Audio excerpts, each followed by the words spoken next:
গতকালকে একটি দলের প্রধান তিনি বলেছেন জুলাই আন্দোলনে নাগরিক পার্টিকে নাকি তার সাক্ষ্য প্রমাণ দিতে হবে যে 24-এর ছাত্র জনতার অভ্যুত্থানে ছিল কি ছিল না। নাগরিক পার্টি এবং বাংলাদেশ জামাত ইসলামী ছাত্র জনতার অভ্যুত্থানে ছিল কি ছিল না সেটা সারা বাংলাদেশের মানুষ জানে, জানে কি জানে না। কিন্তু জানে সারা বাংলাদেশে কারা এই 24-এর ছাত্র জনতার অভ্যুত্থানে বিরোধিতা করেছে সারা বাংলাদেশের মানুষ জানে। এখন নতুন করে নগ্নভাবে না ভোটের প্রচারণা করে তারা আবার প্রমাণ করে দিয়েছে যে তারা ভারতের দালাল এবং আওয়ামী লীগের দালাল। আবার নগ্নভাবে প্রমাণ করে দিতে চায় এই নির্বাচনকে ব্যাহত করতে চায়। আর একটি দলের প্রধানকে আমরা দেখেছি দীর্ঘ 17 বছর পর তিনি বলেছেন যে এই বাংলাদেশের নাকি এই 10 দলীয় জোটের যারা আছে তারা নাকি বাংলাদেশ থেকে দেশের বাইরে আশ্রয় গ্রহণ করেছিল। অত্যন্ত হাস্যকর এবং লজ্জাজনক, ঠিক কিনা? আমরা দেখেছি সারা বাংলাদেশের মানুষ জানে যে জুলাই অভ্যুত্থানের আগে যারা একটি বালুর ট্রাক সরাতে পারেনি তাদের মুখে আজকে বড় বড় কথা।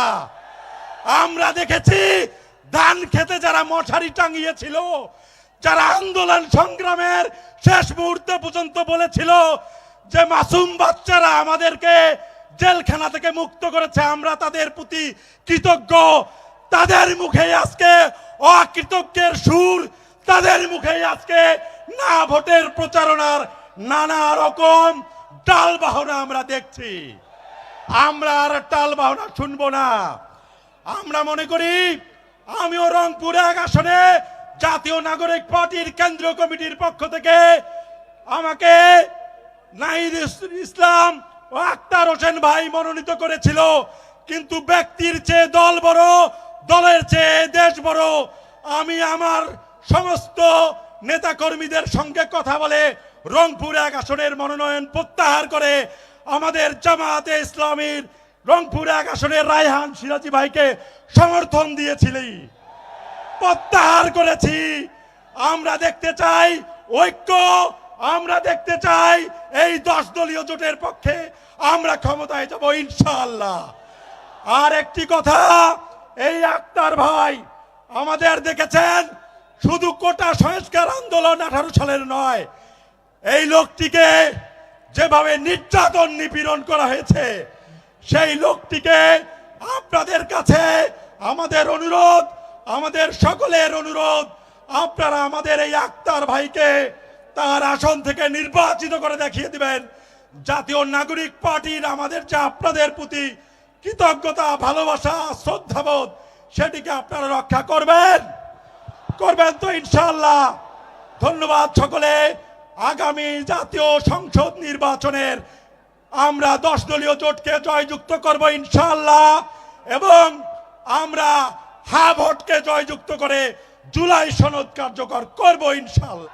আজ বাংলাদেশে আমরা যে হাতছানি দেখতেছি পলিটিক্যাল দলগুলোর, কেউ বাকিতে ফ্যামিলি কার্ড বেচে আর কেউ গণভোটে না ভোট দেওয়ার জন্য উদ্বুদ্ধ করে। এটাই প্রমাণ আল্লাহ পাকের যে আল্লাহ তাদের মাথায় পেরেক ঠুকে দিয়েছে। তাদের মাথা আর খেলে না, তাদের মাথা আর কাজ করে না। কি বলে আর কি না বলে তারা নিজেই জানে না। সংগ্রামী বন্ধুগণ, আজকে এই 10 দলীয় ঐক্যের যে সমাবেশ, এই সমাবেশে এনসিপির রংপুর মহানগরের সদস্য সচিব আমি মোহাম্মদ আব্দুল মালেক আপনাদেরকে বলছি, আমাদের 6টি আসনের মধ্যে রংপুর 4 আসনে আমাদের প্রাণের নেতা আক্তার হোসেন যে বাংলাদেশের গণ অভ্যুত্থানের নেতৃত্ব দিয়ে গেছে, তাকে আপনারা অকুণ্ঠ সমর্থন করবেন। আজকে বাংলাদেশের মানুষ একটা পরিবর্তন চায়। বাংলাদেশের মানুষ আর সন্ত্রাস দেখতে চায় না, চাঁদাবাজি টেন্ডারবাজি দেখতে চায় না। বাংলাদেশের মানুষ গুম খুন দেখতে চায় না, আয়নাঘর তৈরি দেখতে চায় না। বাংলাদেশের মানুষ দেশের টাকা বিদেশে পাচার হোক, এটা আর দেখতে চায় না। মানুষের উপরে জুলুম করা হোক, মিথ্যা মামলা এবং জেল জুলুম ফাঁসি হোক, এটা আর চায় না। বাংলাদেশের মানুষ চায় এক নতুন বাংলাদেশ। বাংলাদেশের মানুষ চায় শান্তির বাংলাদেশ, ঐক্যের বাংলাদেশ, সাম্য মৈত্রীর বাংলাদেশ, ন্যায় ইনসাফের বাংলাদেশ, একটি বসবাসযোগ্য বাংলাদেশ। সেই বাংলাদেশ গড়ার লক্ষ্যেই আগামী নির্বাচন। এই জন্য এই নির্বাচনে গোটা জাতিকে আজকে ঐক্যবদ্ধ হতে হবে। আজকে যে 10 দলীয় জোটের অধীনে নির্বাচন হচ্ছে, আমি সকল ভাইকে অনুরোধ করি, আসুন আমরা আগামী নির্বাচনে এই দেশের ভাগ্যকে পরিবর্তন করে দেই। আমরা এই দিন জাতীয় সংসদের নির্বাচন ছাড়াও হ্যাঁ না ভোট দেব। হ্যাঁ মানে হলো যারা দুর্নীতি চায় না, যারা দুঃশাসন চায় না, যারা খুন খারাপি লুটপাট চায় না, যারা দেশের টাকা বিদেশে পাচার হওয়া চায় না, যারা ন্যায় বিচার চায়, কোর্ট কাছারিতে ন্যায় বিচার চায়, যারা দেশে শান্তি চায়, ঐক্য চায়, তারাই হলো হ্যাঁ ভোট দেবে। আজ যারা এগুলির বিপক্ষে যারা কাজ করতেছেন, তারা হইল না ভোটের পক্ষে। আর না ভোটের পক্ষে যারা, আমরা বিশ্বাস করি তারা হইল ওই চাঁদাবাজ টেন্ডারবাজদের দোসর। যারা না ভোটের পক্ষে কথা বলছেন, তারা বাংলাদেশকে আবার পিছনের দিকে নিয়ে যেতে চান। যারা না ভোটের পক্ষে কথা বলছেন, তারা দেশের শান্তি চান না, দেশের শৃঙ্খলা বজায় রাখতে চান না, তারা এই দেশকে ভারতের হাতে তুলে দিতে চান। সুতরাং না ভোট যারা করে, না ভোটের পক্ষে যারা কথা বলছেন, তারা বাংলাদেশপন্থী না, তারা ভারতপন্থী। সুতরাং আগামী নির্বাচনে এই না ভোটের পক্ষে যারা, তাদেরকে না করে দিতে হবে। 5 আগস্টের পরবর্তী সময়ে এই বাংলাদেশ রাষ্ট্রটিকে আমরা যে নতুন জায়গায় নিয়ে যেতে চাইছিলাম, আমাদের শহীদেরা যে স্বপ্ন দেখেছিল, একটা পক্ষ সেই স্বপ্নকে ফিকে করতে চায়। এজন্য সামনের নির্বাচনকে ঘিরে বাংলাদেশে 2টি পক্ষ হয়েছে। একটা পক্ষ সংস্কার ও বিচার চায়, আর একটা পক্ষ সংস্কার ও বিচার চায় না। একটা পক্ষ দুর্নীতিমুক্ত, আধিপত্যবাদ মুক্ত এক বাংলাদেশ গড়তে চায়, আর একটা পক্ষ আছে ওরা একটা গোলামীর বাংলাদেশ বানাতে চায়। এখন বাংলাদেশের জনগণকে, এই রংপুরের জনতাকে সিদ্ধান্ত নিতে হবে, আমরা কোন বাংলাদেশের পক্ষে থাকব। আমরা কি গোলামীর বাংলাদেশের পক্ষে না আজাদির বাংলাদেশ? গোলামি না আজাদি, গোলামি না আজাদি, আপোষ না সংগ্রাম, দিল্লি না ঢাকা, দিল্লি না ঢাকা। ভাইরা আমার, আমরা এই রংপুর অঞ্চলের মানুষেরা দিল্লির আধিপত্যবাদ নীতির শিকার। আমাদের এই সীমান্তে ফেলানিকে হত্যা করে, গুলি করে কাটা তারে ঝুলিয়ে রাখা হয়েছিল। আমাদের এই তিস্তা নদী, আমাদেরকে কখনোই তিস্তা নদীর ন্যায্য পানি দেওয়া হয় নাই। এখন শীতকাল, আমরা তিস্তা নদীতে কোনো পানি পাচ্ছি না। কিন্তু যখনই বর্ষাকাল আসবে, বর্ষাকালে আমাদেরকে না জানিয়ে হঠাৎ করেই তারা বাঁধের সুইচ খুলে দিয়ে আমাদের গোটা রংপুর অঞ্চলকে তারা প্লাবিত করে দেয়।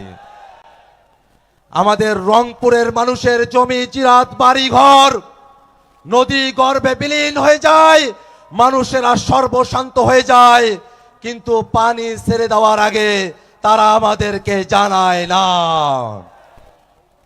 ভাইরা আমার, তারা আমাদের প্রতিবেশী, প্রতিবেশীর সাথে প্রতিবেশীর মর্যাদার এবং দায়িত্ববোধের সম্পর্ক থাকার কথা।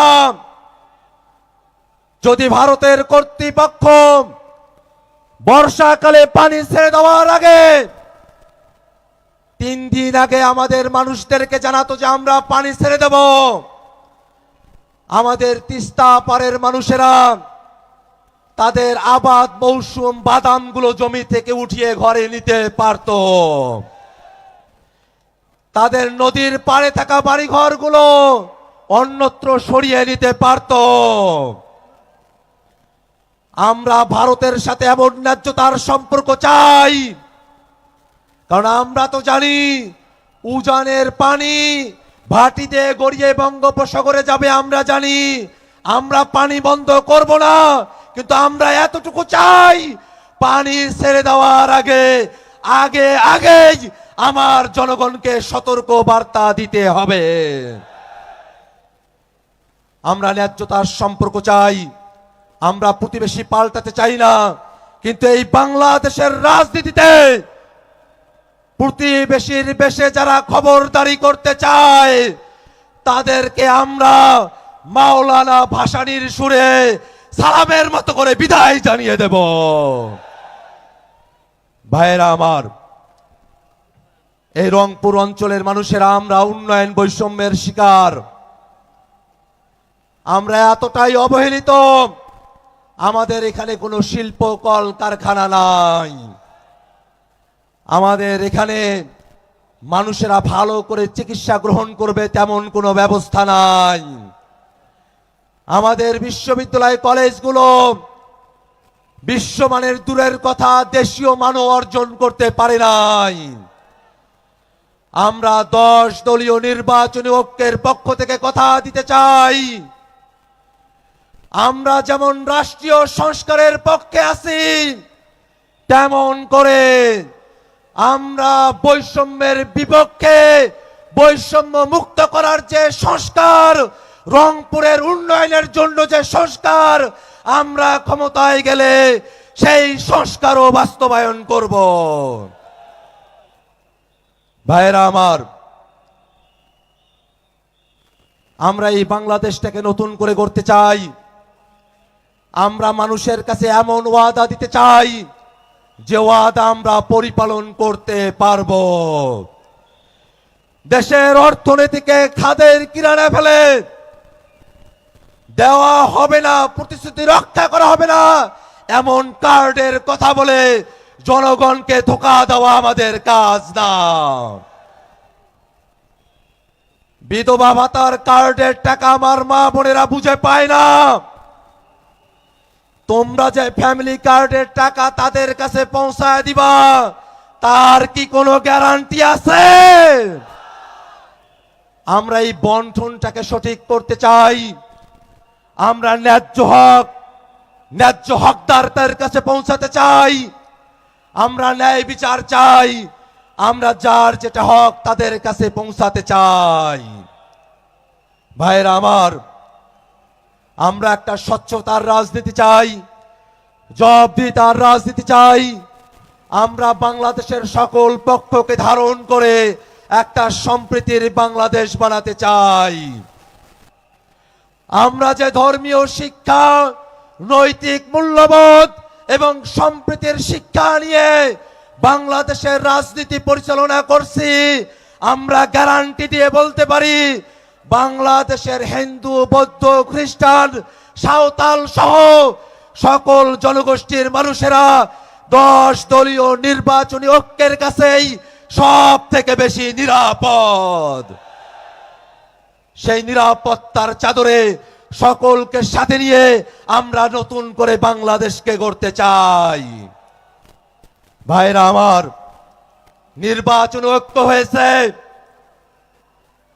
আমাদের যে আসনে মার্কা দাঁড়িপাল্লা সেখানে সবার মার্কা দাঁড়িপাল্লা, যে আসনে মার্কা রিক্সা সেখানে সবার মার্কা রিক্সা, যে আসনে মার্কা ঈগল সেখানে সবার মার্কা ঈগল। আর যে আসনে মার্কা শাপলা কলি, সেখানে সবার মার্কা এ মার্কা আছে। এ কোন সে মার্কা? এ জোরে বলি, সবাই বলি, আরো বলি। ভাইয়ের আমার, আমরা একযোগে কাজ করে যাব। আজকের এই জনসভার সম্মানিত সভাপতি শ্রদ্ধেয় বড় ভাই এটিএম আজম ভাই আমার পাশে আছেন। তিনি যে কৃতজ্ঞতার সাথে, স্নেহের সাথে তার দায়িত্ব আমার হাতে অর্পণ করেছেন, আপনারা দোয়া করবেন আল্লাহ রব্বুল আলামিন যেন আমাকে এমন তৌফিক দেন, আমার রংপুর 4 আসনে এটিএম আজম ভাই, অন্যান্য দলের প্রার্থীরা জনগণের কাছে, আপনাদের কাছে যে প্রতিশ্রুতিগুলো দিয়েছেন, আল্লাহ যেন আমাকে তৌফিক দেন আজম ভাই সহ সকলকে নিয়ে আমরা যেন সেই প্রতিশ্রুতিগুলো রক্ষা করতে পারি। ভাইয়েরা আমার, আমি বক্তব্য শেষ করব। আমাদের সম্মানিত মেহমান এসেছেন, দীর্ঘদিন যাকে কারাগারে বন্দী করে রাখা হয়েছিল, এটিএম আজহারুল ভাই এসেছেন, আমরা তাকে মোবারকবাদ জানাবো। আজহারুল ভাইয়ের আগমন, আজহারুল ভাইয়ের আগমন। ফাঁসির কাষ্ঠ থেকে তিনি জনতার মঞ্চে এসে দাঁড়িয়েছেন। আমরা জানি ওরা যে প্রহসনের বিচার সাজিয়েছিল, যে জুডিশিয়াল কিলিং এর পথ বেছে নিয়েছিল, বাংলাদেশের জনগণের কাছে, গোটা বিশ্ববাসীর কাছে বিচারের নামে প্রহসন সকলের কাছে নগ্নভাবে উন্মুক্ত হয়েছে। এই বাংলাদেশে এখনো বিচার হয়। আমরা গ্যারান্টি দিয়ে বলি, হাসিনা স্টাইলের বিচার নয়। যারা 24 গণহত্যা করেছে তাদের সকলের জন্য আমরা ন্যায় বিচার প্রতিষ্ঠা করব। শেখ হাসিনার সাহস থাকলে বাংলাদেশে আসুক, কোর্টের সামনে দাঁড়াক, নিজেকে ডিফেন্ড করুক। যদি কোর্ট মনেই করে তাহলে আমরা কথা বলবো না, কিন্তু আমরা তো দেখেছি আমাদের ভাইদেরকে তারা পুড়িয়ে হত্যা করেছে, আমাদের ভাইদেরকে পাখির মতো গুলি করে হত্যা করেছে। এই বিচারকে যারা বানচাল করতে চায় তাদেরকে আমরা বাংলার জমিনে জায়গা দেব না। ভাইরা আমার, সংস্কারের প্রশ্নে গণভোট হবে। আমরা বাংলাদেশ রাষ্ট্রটিকে নতুন করে গড়তে চাই। আমরা সংস্কারের পক্ষেই আমাদের অবস্থান জানিয়েছি। দুর্ভাগ্যের বিষয়, অনেকে প্রকাশ্যে, অনেকে ছলে বলে কৌশলে তারা সংস্কারের বিপক্ষে অবস্থান নিয়েছেন, সংস্কারকে না বলতে করেছেন। আমরা জানি এবারের বাংলাদেশের জনতা তারা সকলে মিলে যারা গণভোটকে না বলে তাদেরকেই না করে দেবে। আমরা জানি এই বাংলাদেশকে নিয়ে ষড়যন্ত্র চলছে।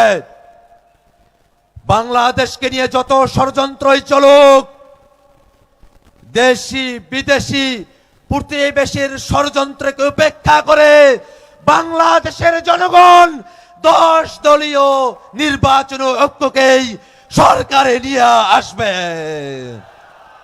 ভাইরা আমার, আপনাদের সকলের কাছে আবারও দোয়া কামনা করে আমরা যে নতুন বাংলাদেশের স্বপ্ন দেখি, সেই বাংলাদেশ আমাদের পক্ষে চলে এসেছে।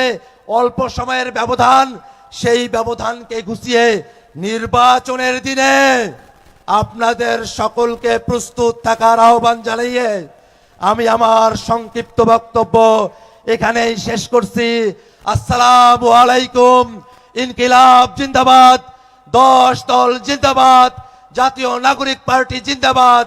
1947 সালের পর থেকে 1971 সালের পর থেকেও বাংলাদেশের জনগণ একটি নতুন বাংলাদেশ চেয়েছিল, কিন্তু আমরা দেখেছি আমাদেরকে যারা শাসন করেছে তারা এই নতুন বাংলাদেশ হওয়া থেকে আমাদেরকে ফিরিয়ে রেখেছে।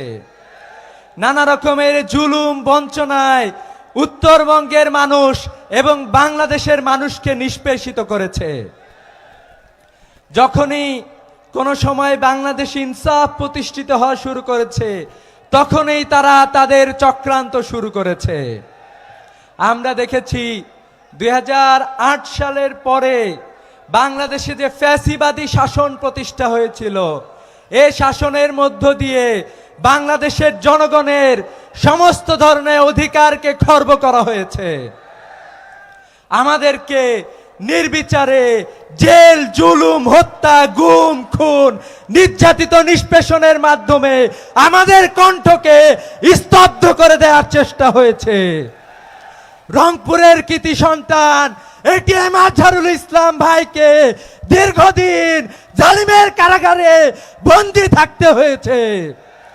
আমরা বলতে চাই, বাংলাদেশের মানুষ যখন রাজপথে নেমে ইনসাফ প্রতিষ্ঠা করেছে, তখন শকুনেরা বাংলাদেশ থেকে হাত গুটিয়ে নিয়েছে। জুলাই বিপ্লবের পূর্বে বিগত 16 বছর আমাদেরকে নিষ্পেষণের মধ্যে যেতে হয়েছে। তারা ভেবেছিল জুলুম নির্যাতন করে ইসলামী আন্দোলনকে, বাংলাদেশের আপামর জনতাকে চিরতরে স্তব্ধ করে দিবে। কিন্তু জুলাই বিপ্লবে আমাদের ভাই শহীদ আবু সাইদ রাজপথে জীবন দিয়ে প্রমাণ করেছে বাংলাদেশকে কেউ আধিপত্যবাদের দাবিদার বানাতে পারবে না, পারবে না, পারবে না। শহীদ আবু সাইদ বুক চিতিয়ে প্রমাণ করেছে রংপুরের যে সাহস ছড়িয়ে গিয়েছিল বাংলাদেশের 64 জেলায়।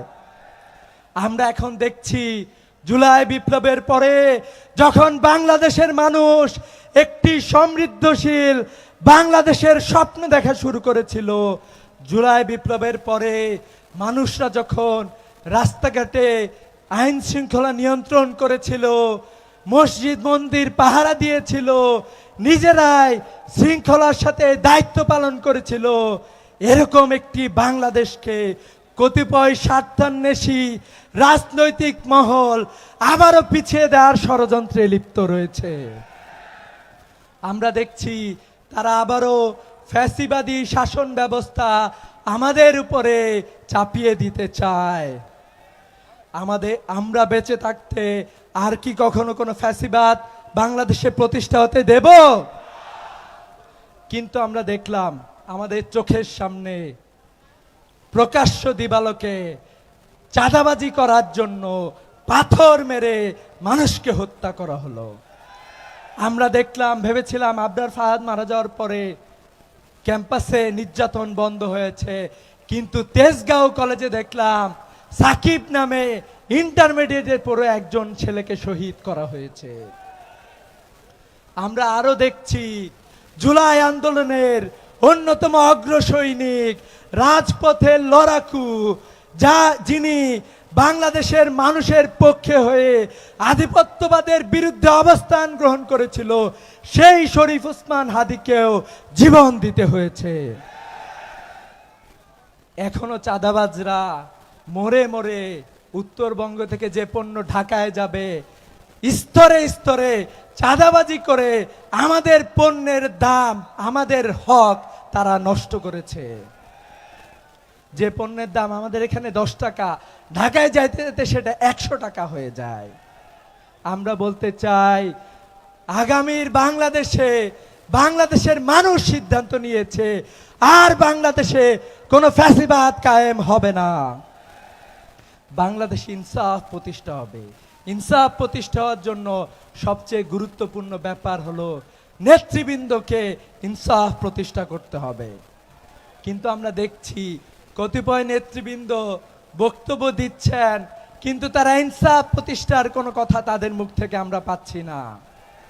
আমরা দেখছি তারা আবারও ফ্যাসিবাদী শাসন ব্যবস্থা চাপিয়ে দেওয়ার জন্য সব ধরনের আয়োজন সম্পন্ন করেছে। আমরা বলতে চাই, জুলাইয়ে আবু সাইদ যেভাবে অনুপ্রেরণা দিয়েছিল, কারাবন্দি এটিএম আজহার ভাই যেভাবে প্রেরণা দিয়েছিল, এখানে জুলাই আন্দোলনের অন্যতম অগ্রসৈনিক আক্তার হোসেন যেভাবে অনুপ্রেরণার মতো কাজ করেছিল, আগামীতে 12 তারিখে বাংলাদেশের জনগণ নতুন এক বাংলাদেশ বিনির্মাণ করবে। যেই বাংলাদেশে গুম থাকবে না, যেই বাংলাদেশে খুন থাকবে না, যেই বাংলাদেশে চাঁদাবাজি থাকবে না, যেই বাংলাদেশে জুলুম নির্যাতন আজীবনের জন্য বিদায় হবে, যেই বাংলাদেশ হবে ইনসাফের উজ্জ্বল দৃষ্টান্ত। 12 তারিখে রাজপথে নেমে ভোট সেন্টারে গিয়ে সেই বাংলাদেশ নিশ্চিত করার জন্য কি আমরা সবাই প্রস্তুত আছি? আমি বিশ্বাস করি রংপুর যেভাবে অতীতে বাংলাদেশের মানুষদেরকে অনুপ্রেরণা দিয়েছিল, আগামীতেও নতুন বাংলাদেশ 13 তারিখ থেকে নতুন বাংলাদেশ বিনির্মাণ হবে ইনশাআল্লাহ। সংগ্রামী উপস্থিতি, এইটা হলো আমাদের জন্য একটা সুযোগ। এই সুযোগকে কোনোভাবে হাতছাড়া করার সুযোগ কি আছে? এই বাংলাদেশে বহির শক্তির, আমাদের পার্শ্ববর্তী শক্তির কোনো তাবেদারি চলবে না, চলবে না, চলবে না। সীমান্তে আমাদের বন ফেলানিকে হত্যা হতে হবে না। আমাদের নদীগুলোতে বাঁধ দিয়ে আমাদের এখানে খরা সৃষ্টি করেছে, এইটা আমরা হইতে দিব না। উত্তরবঙ্গের যে উন্নয়ন দরকার ছিল, আমরা কোন সরকারের কাছে এই উন্নয়ন, সঠিক উন্নয়ন আমরা এখনো পাই নাই। আমরা বিশ্বাস করি যদি উন্নয়নের সরকার প্রতিষ্ঠা হয়, সেই সরকার বাংলাদেশে ইকুইটি এবং ন্যায্যতা প্রতিষ্ঠা করবে ইনশাআল্লাহ। কোরআনের পাখি মৌলানা দিলওয়ার হোসেন সাইদি, তাকেও হত্যা করা হয়েছে, তাকে চিকিৎসা দেওয়া হয়নি। আমরা আবার এক দেশে তখন বাস করতাম, আইনের শাসন বলে কোনো কিছুই ছিল না। যে সমস্ত মামলায় আমাদেরকে ফাঁসি দেওয়া হয়েছে, এই মামলাটাও তারা সাজাতে পারেনি। এটা সম্পূর্ণ ভুয়া মিথ্যা মামলা। দিলওয়ার হোসেন সাইদি যে একজন হিন্দু ভদ্রলোককে হত্যার অভিযুক্ত ছিলেন, তার ছেলে তার পক্ষে সাক্ষী দিতে এসে কোর্ট থেকেই পুলিশ গ্রেপ্তার করে ভারতে পাঠিয়ে জেলে ছিলেন, এবং তিনিও 2025-24 সালের 5ই আগস্টের পর দেশে আসার সুযোগ পান। তার মানে যাকে হত্যা করা হলো তার ছেলে তার পক্ষেই সাক্ষী দিতে আসলেও তাকে সাক্ষী দিতে হয়নি। এরকম বর্বর সমাজ, বর্বর রাষ্ট্র আমরা এর আগে কোনো সময় দেখিনি। আলহামদুলিল্লাহ তাদের অবসান হয়েছে। যারা মনে করেছিল জামাত ইসলামের 10 জন শীর্ষ নেতৃবৃন্দকে হত্যা করে বাংলাদেশ ইসলামের অগ্রযাত্রাকে ব্যাহত করতে পারবে, তারা বোকার স্বর্গে বাস করে। আজকে দেখুক তারা বাংলাদেশে ইসলামের পক্ষের শক্তি কত শক্তিশালী হয়ে বাংলাদেশের জনগণের চোখের মণি হয়ে দাঁড়িয়েছে। কোন আন্দোলনকে, কোনো ন্যায়ের আন্দোলন, সত্যের আন্দোলনকে হত্যা করে, জুলুম করে, অত্যাচার করে নিস্তব্ধ করা যায়নি। সংগ্রামী ভাই ও বন্ধুগণ, এই ছাত্রদের ত্যাগের বিনিমর্জিত আজকে নতুন স্বাধীনতা। এখন অনেক অনেক কথা তারা বলছেন, অনেকে অনেক কথার কথা শুনতে পাচ্ছি। আমরা বাংলাদেশ জামাত ইসলামীর পক্ষ থেকে স্পষ্ট করে বলতে চাই, আমরা ফাঁসির কাস্টে ঝুলতে রাজি ছিলাম, কিন্তু দেশ থেকে পালিয়ে যেতে আমরা রাজি ছিলাম না। শুধু তাই নয়, হয়তো বলবেন যে আপনারা দেশ থেকে পালাবার সুযোগ পান নাই, এ কথাও সত্য নয়।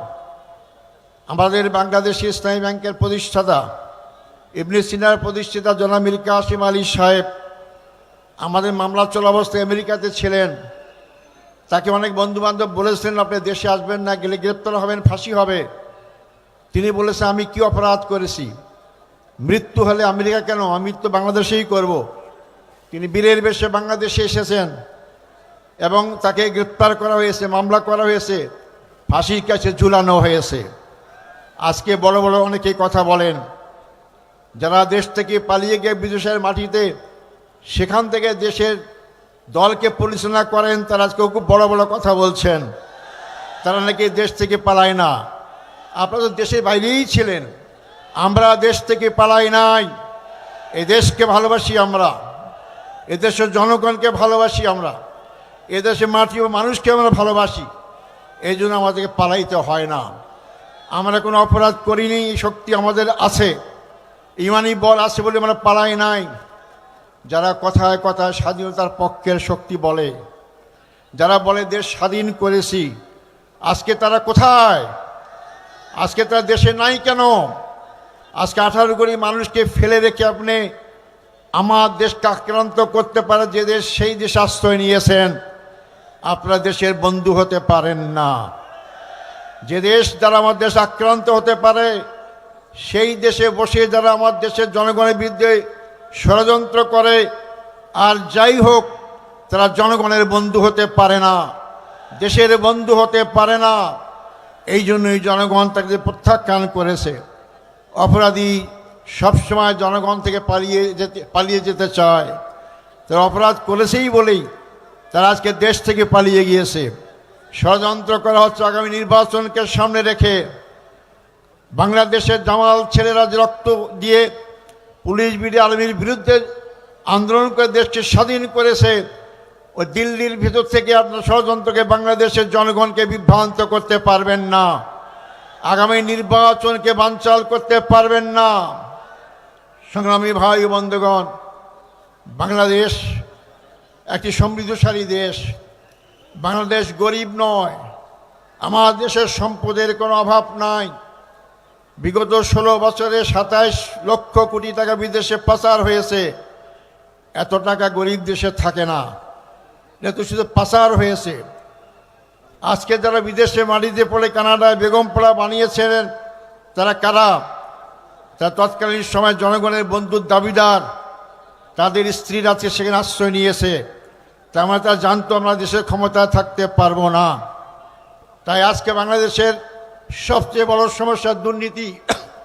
এই দুর্নীতির জন্য আজকে দেশকে আমাদের খাপড়া করা হয়েছে। আমাদের ব্যাংকগুলোতে আজকে টাকা নাই, আমাদের বেতন যেতে পারে না কর্মচারীদেরকে, অথচ তার বিলাসবহুল জীবনযাপন করছে। অতএব বাংলাদেশের সম্পদের অভাব নাই। বাংলাদেশের অভাব হচ্ছে সৎ নেতৃত্বের, যোগ্য নেতৃত্বের, আল্লাহ ভীরু নেতৃত্বের। বাংলাদেশ জামাত ইসলামী 10 দলীয় ঐক্য, আমরা দুর্নীতিমুক্ত সমাজ রাষ্ট্র কায়েম করতে চাই। আবার কিছুদিন পত্রিকায় দেখতেছি কেউ কেউ বলে আমরা গেলে দুর্নীতি বন্ধ করব। আমি তো আপনাদের অনেকের পুরাতন লোক, হাসি পায় আমার। যারা ক্ষমতায় থাকতে 5 বার দুর্নীতি চ্যাম্পিয়ন হয়েছেন, তারা কি দুর্নীতি বন্ধ করতে পারবে? পারবে না। আপনারা তো দেখায়, জনগণ দেখেছেন আপনাদেরকে। এই জন্য দুর্নীতি বন্ধ করতে পারে কারা? যারা সৎ লোক, ভালো লোক। সৎ লোক কারা? যারা আল্লাহকে বিশ্বাস করে, ইসলামকে মানে, নিজের জীবনে বাস্তবায়ন করে। তারাই ক্ষমতা আসলে বাংলাদেশকে দুর্নীতিমুক্ত সমাজ কায়েম করতে পারে।